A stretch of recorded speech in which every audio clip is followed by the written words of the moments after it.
jina la biashara ambalo umelipata baada ya kuchanganya herufi zenye nguvu kuu za uhai za mbele. Menelewa nguvu kuu za uhai za juu, kwa sababu kila herufi moja ni kiumbe hai. Kila herufi ni nguvu kuu ya uhai. Ile jina lako la biashara ukishalipata baada ya kuwa umechanganya herufi vizuri, ukapata nguvu kuu ya uhai ya upendo, nguvu kuu ya uhai ya utulivu, nguvu kuu ya uhai ya amani na nguvu kuu ya uhai ya furaha. Hilo jina ambalo umelipata inapaswa liende likakae au likaishi kwenye umbo la duara. Kwa nini umbo la duara? Kwa sababu jina la biashara katika sehemu yako ya biashara ni kiumbe hai, inapaswa kikaishi kwenye tumbo la uzazi la mwanamke. Umbo la duara ni nguvu kuu ya uhai ya mwanamke. Umbo la duara ni kiumbe hai. Umbo la duara ndio asili yenyewe. Umbo la duara ndio ufahamu wenyewe. Umbo la duara ndio upendo wenyewe. Umbo la duara ndio nuru yenyewe. Umbo la duara ni nguvu kuu ya uhai ya mwanamke. Umbo la duara ndio mwanzo wa kila kitu. Umbo la duara ndio uzima wenyewe. Maana yake nini sasa? Kwa sababu jina la biashara ni kiumbe hai, lazima kikaishi kwa mwanamke, ambapo ndo umbo la duara. Menelewa? Kwa sababu mwanamke ndiye mlezi, ndiye nuru, ndiye upendo, ndiyo amani, ndiyo furaha. Menelewa? Na mwanamke ni nguvu kuu ya uhai ya duara. Kwa sasa baada ya kuwa tayari ushapata jina la biashara, lazima uende ukae kwenye umbo la duara. Kivipi sasa? Tuna duara zifuatazo. Kwa mfano, umepata jina la biashara linaitwa Magala Milki. Menelewa? Au GG Restaurant au Sofia nini au jina lote la biashara umelipata baada ya kuwa tayari ushachanganya herufi vizuri kwa kutumia ufahamu mkuu kwa kamili, ukapata jina ambalo lina nguvu kuu za uhai za mbele.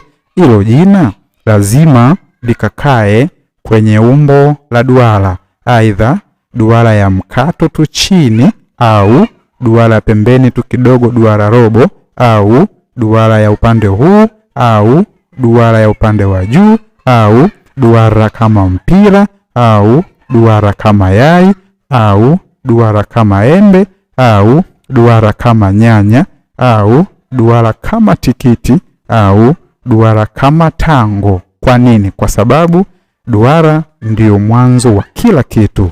Duara ndio asili yenyewe. Duara ndio ufahamu wenyewe. Duara ndio uzima wenyewe. Duara ndio sasa kuu kwa kamili. Duara ni tumbo la uzazi. Duara ni nguvu kuu ya mwanamke. Jina lako la biashara kwa kuwa ni kiumbe hai linahitaji uzima, linahitaji nuru. Kwa lazima likakae kwenye nuru, kwenye uzima.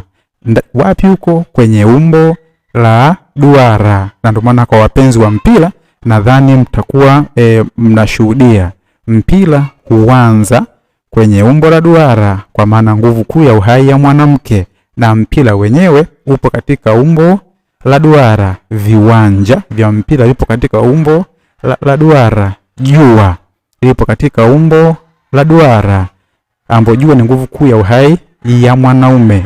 Tumeona vizuri. Mwezi upo katika umbo la duara.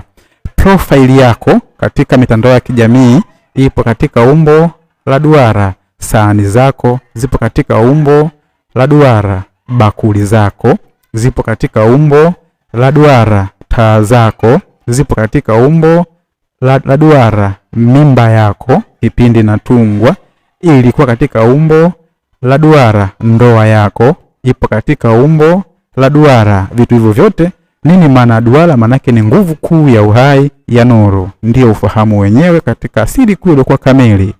Menelewa? Ndio sasa yenyewe katika asili kuu iliyokuwa kamili, ndio upendo wenyewe katika asili kuu iliyokuwa kamili. Duara ndio nuru yenyewe katika asili kuu iliyokuwa kamili.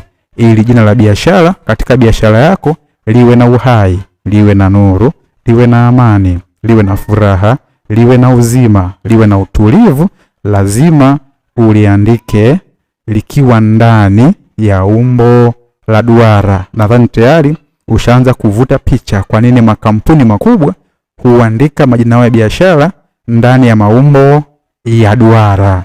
Tumeona vizuri, duara ndiyo kila kitu. Jina la biashara ni kiumbe hai, lazima likakae kwa mama. Mama ni nani? Ni nguvu kuu ya uhai ya duara, ndio tumbo la uzazi. Andika jina la biashara katika umbo la duara, liweke katika umbo la duara. Tayari ushaandika liwe ndani ya umbo la duara. Nimeshafanua duara za aina gani, zipo duara za aina nyingi sana.